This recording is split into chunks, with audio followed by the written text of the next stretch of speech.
During last night's big speeches at the DNC night one, Donald Trump was at home. You'd think he'd be really busy since he's running for the presidency, but no, he was on Twitter. And so he's keeping it real presidential with a number of tweets, which we're going to read, targeting many of the speakers from last night. But he also was interviewed, of course. And so in this video, you're going to see him talking about Elizabeth Warren. And you don't have to go with Pocahontas. You don't have to go that far.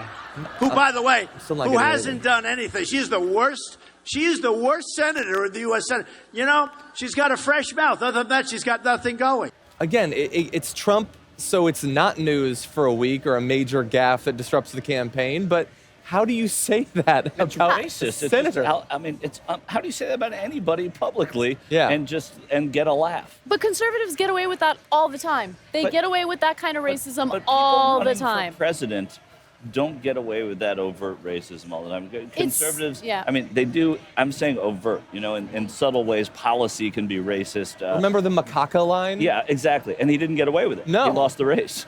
Yeah. I feel like we've moved so far, away from that political climate. I mean, Donald Trump. If Trump said macaca, he would be fine.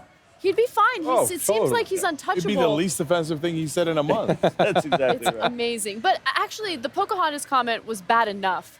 But what really rubbed me the wrong way was his statement about how she hasn't done anything.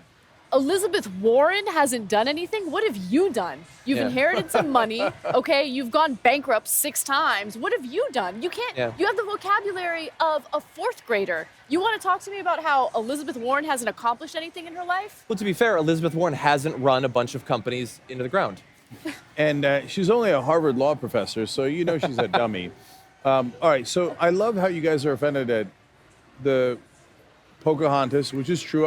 From the day one that he said that, I was like, why is this not grossly racist? Why are we just glossing over the most racist thing ever? Like, you can't call somebody Pocahontas. It would be like, oh, hey, Keith Ellison, Mohammed.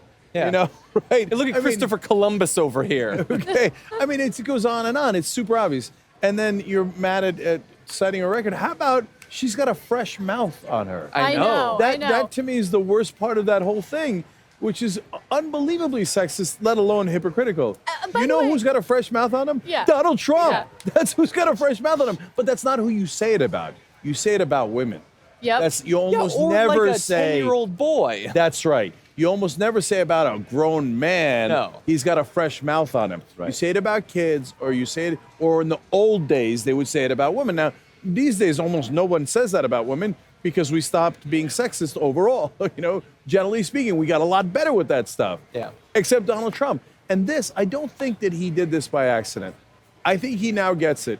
I'm going for the voter who wishes it was 1955. Yep. Fox the Roger News Ailes model. thing. That's right. And that's why he's considering having Roger Ailes run his campaign. I'm going back to the future, 1955. And so I'm going to say Roger Ailes and his sexual harassment of 25 women is just being friendly and great and wonderful. I'm going to say, oh, look at that lady over there. She's got a fresh mouth, I tell ya. Right?